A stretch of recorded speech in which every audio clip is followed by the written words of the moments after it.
What's up, everyone? I'm Ethan, and I'm here with my boy Garrett. What's going on?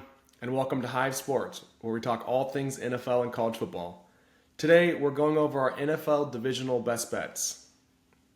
And keep in mind, everyone, this is not the most likely team to win the division. It's just the best bet. So it's the odds that we like the most that we think is going to be the best investment for your money.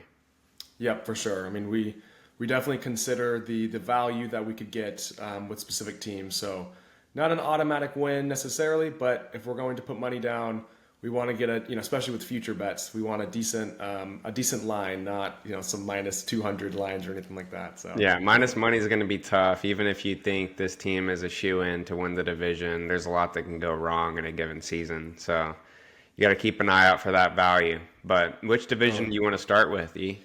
Let's go with the AFC there. All right, let's do the AFC West first. So we're looking at the Broncos plus 350. The Chargers are at plus 300 right now. Chiefs at minus money, minus 140, and the Raiders, the long shot, at plus 1800. So what stands out to you just right away looking at those odds?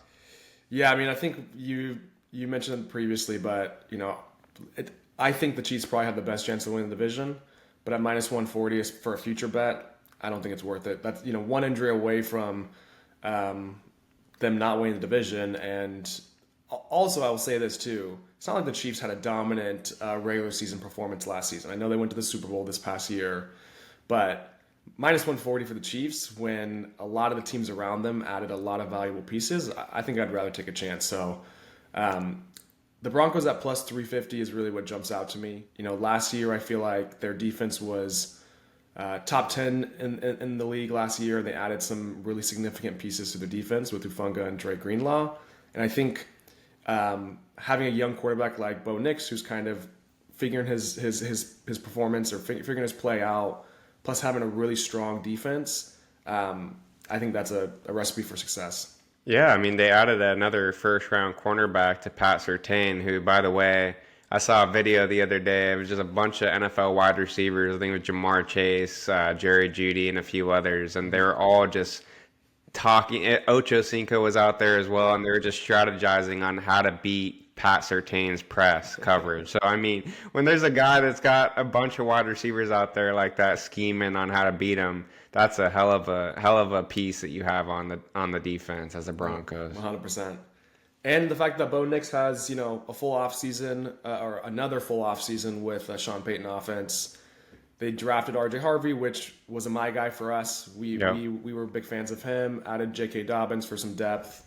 And then I think it's kind of a sneaky signing with adding Evan Ingram. I mean, they had the number one pass blocking offensive line last season. They just kind of didn't have those weapons on the offense to help them out. Yeah. And so, improving their rushing attack is going to automatically improve your pass game.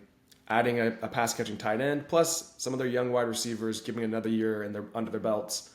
Yeah, I think will really help them take the next stride next season. And they added Michael Thomas Jr., right, and Pat Bryant, according to Sean Payton. So that's another wide receiver out there for them. But I do like what they're doing offensively. Like you said, a lot of pieces. They're bringing back all their top producers from last year with Cortland Sutton, Marvin Mims, etc., Devon Bailey, And they added, like you said, Evan Ingram in that joker role for Peyton, and then Harvey's a great pass catcher. I really love the way that they paired Harvey and Dobbins, and I think that's a huge upgrade over what they had last year. It's kind of rough at times, with the ghost of Javonte Williams out there running for 3.5 yards a carry. And we'll get to him later on, probably. Yeah, exactly. So I think that's a huge additions for them. I mean, J.K. Dobbins is underrated too, I think, at this point in his career. Yeah. Everyone just assumes he doesn't have much juice left because of all those injuries, but 100%. He looked pretty good for the Chargers last year. So totally. And I think too, Bo Nix being a little bit of an older second-year quarterback, he has that experience, maturity. He doesn't turn over the ball a ton. I mean, he hopefully reduces his interceptions this next season, but held onto the ball, didn't fumble very often. And so I think if you minimize your turnovers and your defense, you can rely on your defense to keep the games close. I think they have enough on the offensive. They have enough offensive weapons now to take that next step this next season. So I like them at plus 350. Obviously, the Chargers added some weapons, so I could see where people want that plus 300. But I think I trust the Broncos defense a little bit more than I do the Chargers at this point. Yeah, not only that, I trust Sean Payton's offense over Greg Roman's, and I've never been a huge Greg Roman fan myself. Yeah, I just, I think he held back the Ravens for years, but totally. they definitely made some moves. The Chiefs, like you said, are probably the favorite. Raiders made some moves as well, but I don't think they're ready to compete for a division title. So we're betting on some upheaval, a little bit of change. I think there's a lot of NFL fans that would welcome the Chiefs losing the division next year, Totally. but we'll see what happens. Rashee Rice, we don't know what's going to really happen with, he's going to jail for 30 days or something like that. So he's probably inevitable. He's going to get suspended at some point, and that's a huge weapon for them offensively for the Chiefs. So I think right now is not a bad time to put some money on the Broncos before the kind of water starts clearing up a little bit. 100%. All right, let's move on to the AFC North. We have the Bengals at plus 250, Ravens at minus 155, Steelers at plus 450, and the Browns at plus 3,000 for that little long shot play. Who do you So we like the Browns, righty?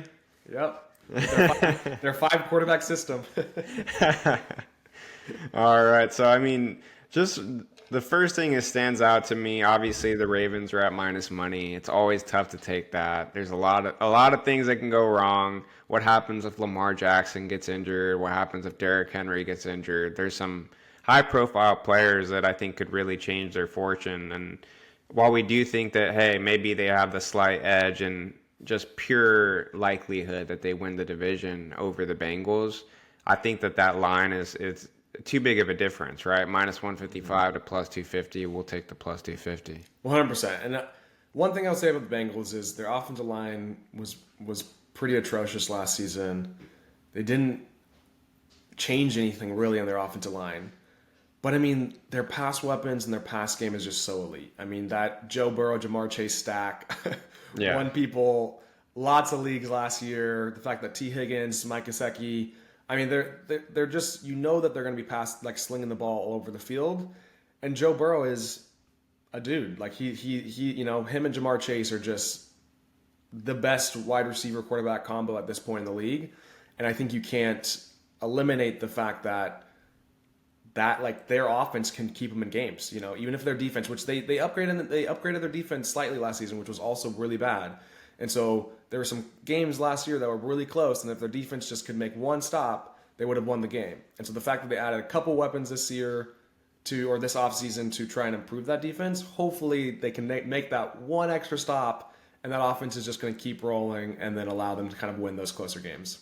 Yeah, I think the Bengals were kind of like the anti-Chiefs last year, right? Because the Chiefs won all those games by one possession, by 3 or less points. And I think the Bengals lost a lot of games by that margin. So there's a ton of games where if they just had a little bit better of a defense, a little healthier offense, they could have taken the win.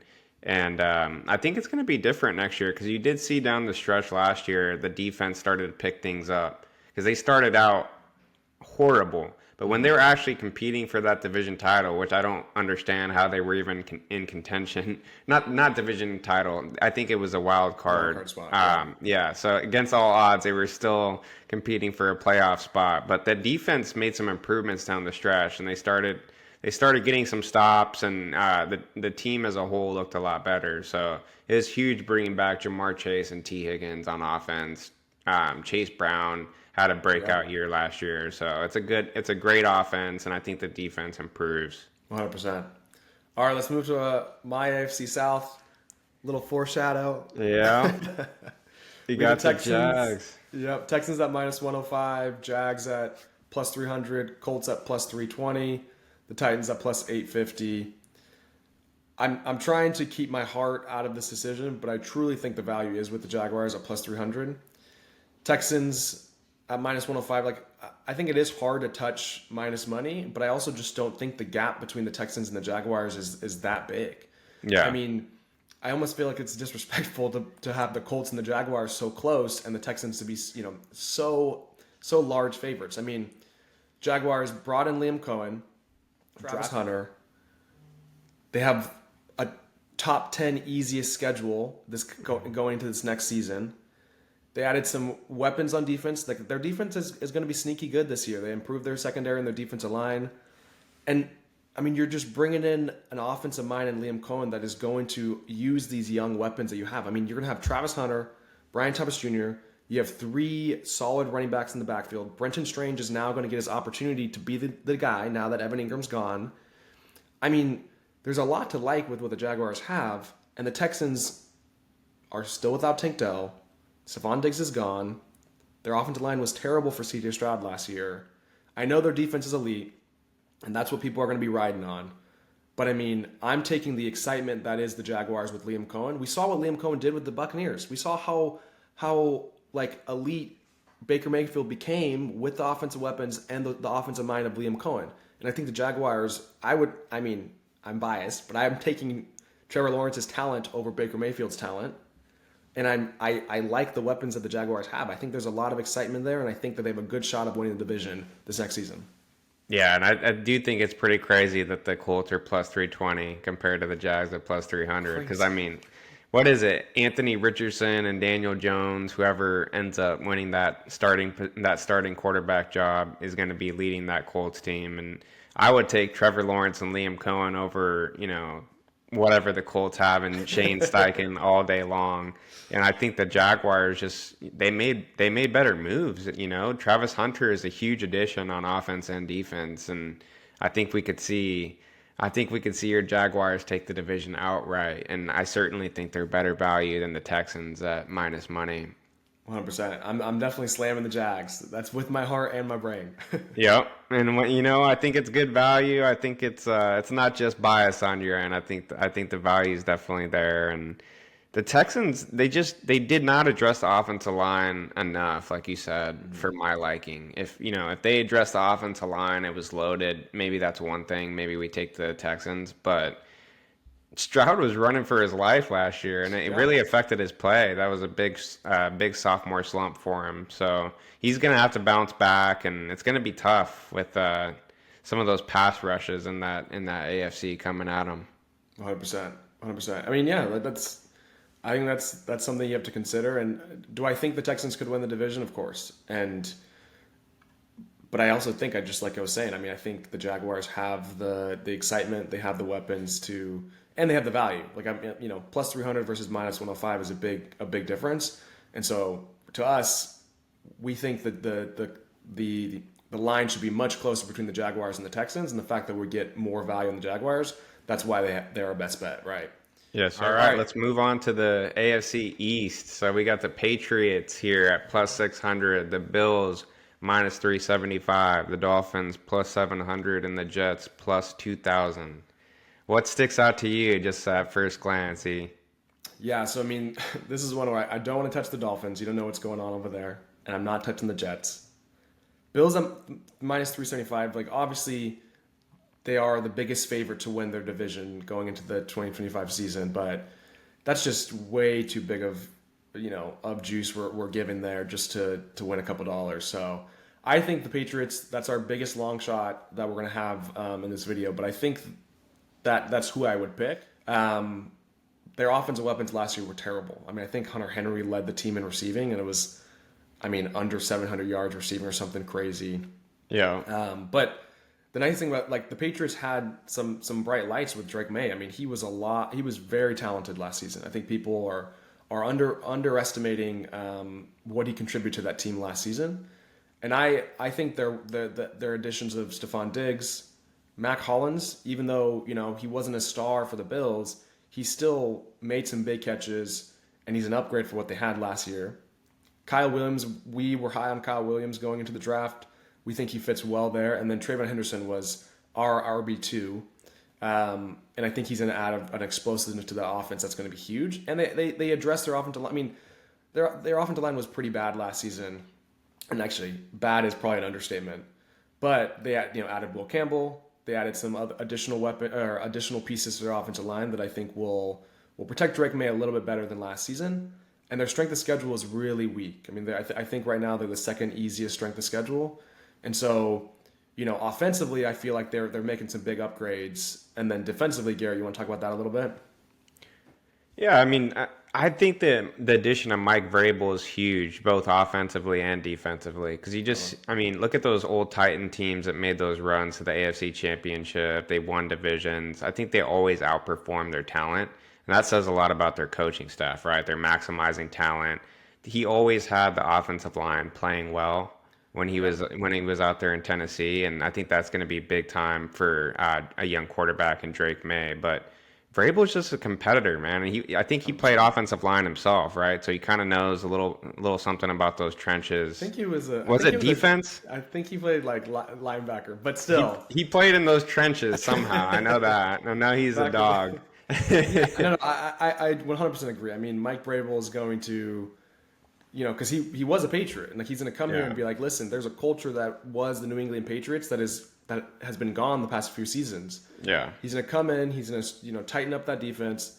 You have a young star in Drake May. Like I think there's a lot of pieces, a recipe for success for the Patriots, and the Bills are one injury away from this minus 375 line being ridiculous, right? I mean, obviously I don't wish any injuries on anybody, but Josh Allen goes down a couple games because of a tweaked whatever, and they're the Patriots to me are the team that can make that next step. So definitely like this, like the Patriots. They're obviously this gap in the AFC East is crazy, but they're the second favorite to win the division. But I think I like what how they're progressing for this next season. Yeah, if you're gonna bet this division, we say take the Patriots, don't bet the Bills, see what happens, and just run with it. But moving on to the NFC North, we got the Bears at plus 485, Lions at plus 140, Packers are at plus 270, and the Vikings are at plus 300. So this one, I think compared to some of the other divisions where we saw those big splits between the favorite and the second place team, this is kind of all clumped together more or less, right? It's a competitive division, a lot of winning teams last year. The Vikings kind of shocked the world and took the division last year. But what are your thoughts on NFC North?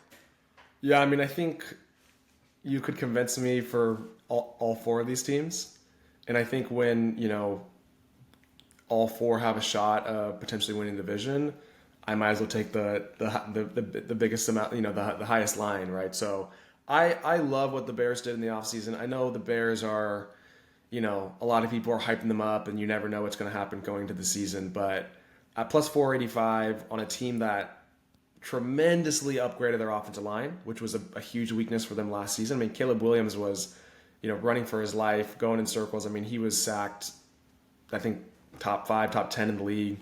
Yeah. So the fact that they added Joe Thuney, Jonah Jackson, Drew Dahlman, like those are massive offensive line upgrades, right? So you have to like that. Those aren't just little pieces, man. Those are elite. Those are elite offensive linemen. So I like what they did there. They obviously added Luther Burden to replace the aging Keenan Allen. They got Colson Loveland, which is a big upgrade, and they can run 2 tight end sets with Loveland and Kmet if they want to.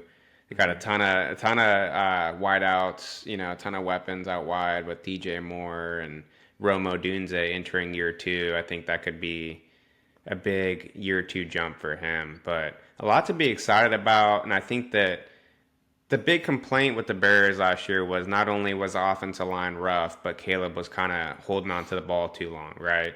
And I think that Ben Johnson's arrival is going to help him get rid of the ball quicker, make better decisions, and the offensive line is going to be protecting him better. So if Caleb doesn't take a big leap in year 2, that might bring into question his talent a little bit, which I don't really expect personally. I think the talent is undeniable. So I mean, we saw the strides that he took when Ben Johnson started, as that the first start as the pass game coordinator, then kind of the true offensive coordinator. I mean, Jared Goff, it was night and day. I mean, people were already starting to write him off. Yeah. And then, with that offensive mind that was Ben Johnson, plus the weapons that he had, I mean, Jared Goff became a top 10 quarterback, top 15 quarterback. And I think people underestimate the significance that is a solid offensive coordinator can bring to a team. Okay. Which leads me to my rationale as to why I'm not picking the Lions at plus 140 is because both of their offense and defensive coordinator are gone this next season. I mean, that's a huge hit. You're bringing in brand new staff brand new offense and defensive coordinators, but that also means there's going to be pieces around them that are going to be brand new to run this team now, right? And that's huge. I mean, I still think the Lions have a good shot of winning the division, but why not take a chance on some more value if you feel like they've added a lot of weapons and they brought in a strong coaching staff.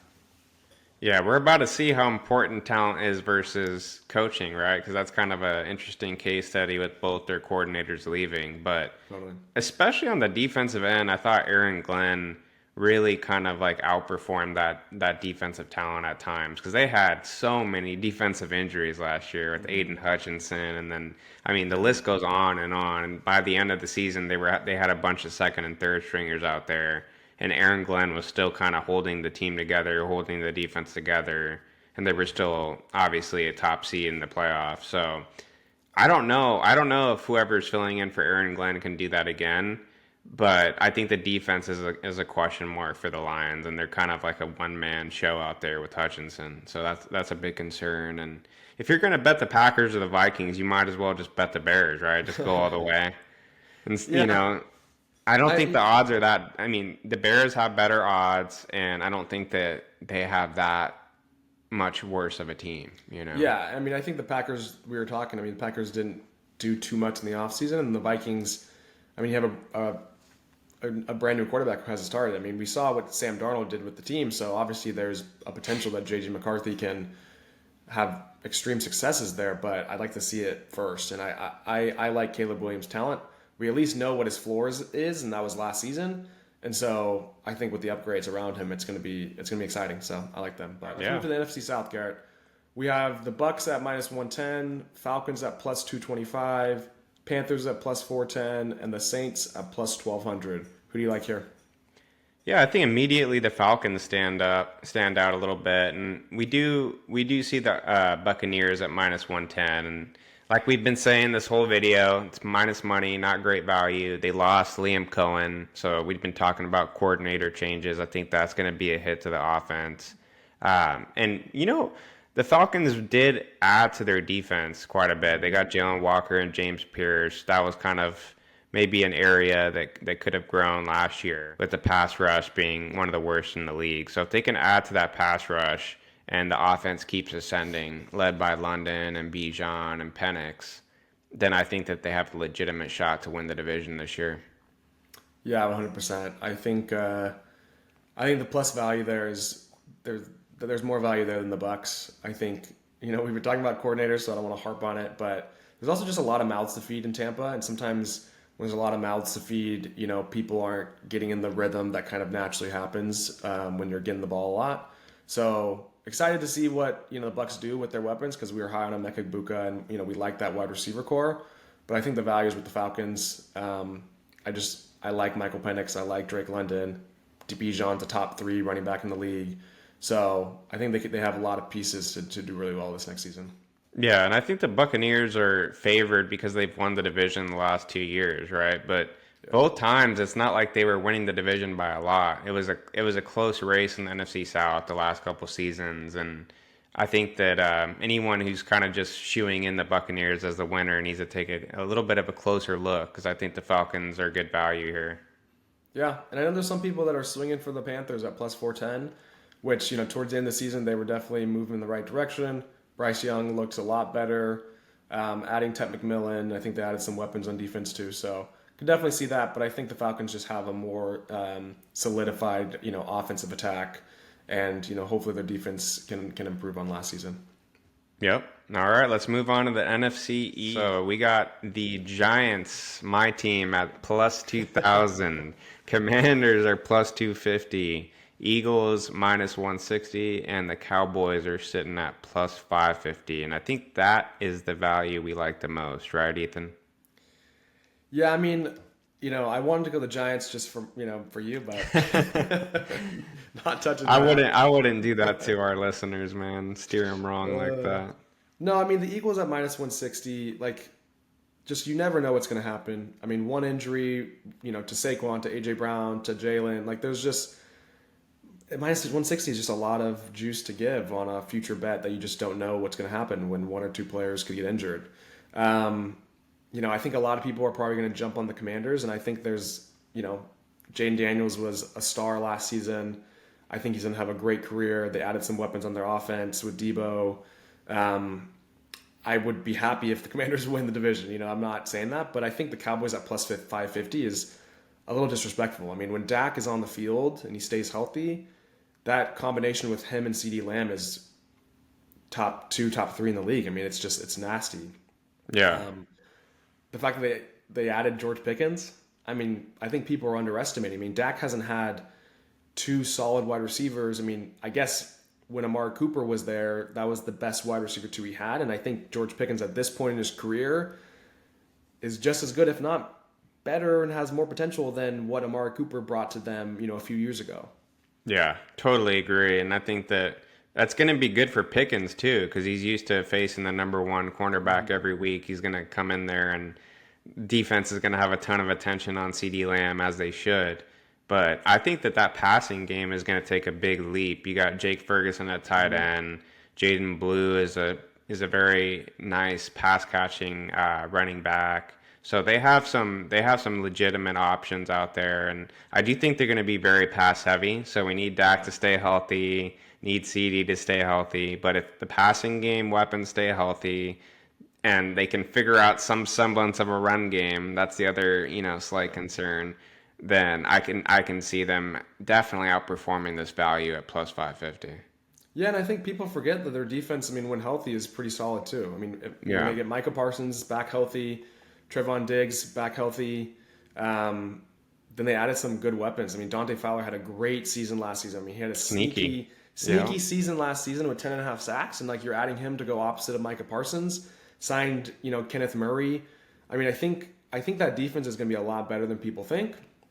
And, one thing that's also, maybe a hot take, but they signed Joe Milton too as a backup quarterback. And I think, there's even a shot if Dak does go down that the Cowboys could still win the division. I mean, he's a sneaky quarterback that can sling the ball. So I like the value here at plus 550. I think the Cowboys, going to this season, when healthy, have a lot of pieces to make, this division a lot more competitive than the Lions have them. Yeah, it's just comes down. It's too big of a gap, I think, between them and the Eagles odds wise, and maybe the Eagles are the favorite and they're probably the best overall team in the league. But a lot can go happen. There's no guarantees, and I think this is a good point to move on to the NFC West. Looking at the Rams, they are plus 175. The 49ers plus 150. The Seahawks plus 475, and the Cardinals are sitting at plus 500. I think we view this one as kind of a 2-horse race, right, Ethan? Yeah, a 2-horse race, but to me, there's one horse, and there's only one horse that I'm putting my money on, and it's the Rams at plus 175. The fact that the 49ers are the favorite right now with everything that's happened in the offseason with the injuries is, I don't know, pretty crazy to me. I don't know. What do you think? Yeah, I think that people see the Niners and they automatically think back to all those Super Bowl appearances and NFC Championship appearances. They were definitely a good bet for the division winner for years. So I think people were kind of like, oh yeah, last year must have just been a fluke, one-off. But there's still a lot of uncertainty on offense with Ayuk injured. You don't know when he's going to be back to full health. It could be even mid-season. Ricky Pearsall is on the PUP again, which you hate to see with that lingering hamstring injury. So Debo is in Washington, as we mentioned. So there's a lot of, we don't really know who's going to step in. Jawan Jennings just asked for a trade if they don't give him a new contract as well. Yeah. So who's going to be the starting wide receivers for the 49ers to start the season? I think that's a big concern. Yeah, I mean, and we just, as much as I'm wishing for Christian McCaffrey to come back to his elite self, we also just don't know what's going to happen when he comes back. And I know they got Garendo as a backup, who's a solid backup, but there's just a lot of uncertainty with the 49ers, and they lost a ton on defense, which you've already talked about. They lost some significant weapons on defense. And the flip side, the Rams, they got rid of their injury-prone veteran wide receiver in Cooper Kupp, and added Devontae Adams, who is Mr. Consistency, who last season was very underrated in his performance with a terrible Jets team. Brought in weapons drafted, Terrence Ferguson, who was our favorite pass catching tight end. Well, Yep. not one of our favorite pass catching tight ends coming into the draft. Super underrated. Probably our favorite value overall at tight end, I would Yep. say. Yeah. Jarquez Hunter was also my guy. So we loved the vision that Sean McVay had, because those are guys that we were high on going into the draft, right? Yeah. Yep. You love to see them land in that McVay system, and whenever they identify a talent, it usually pans out for them. Yep. You look at Kyron Williams, they got him late. They got Puka very late. So they know how to identify talent. And Jarquez and Terrence Ferguson were two guys that we had to identify before they even drafted them.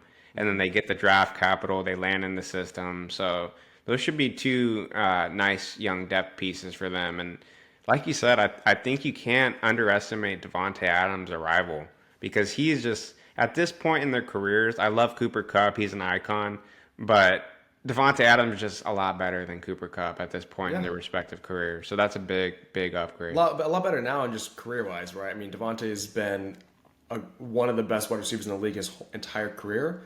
And seeing him last season, I think he has a lot to give still. And the fact that Puka is going to get the number one, corner on him, you're going to have Devontae going against your CB2 all game.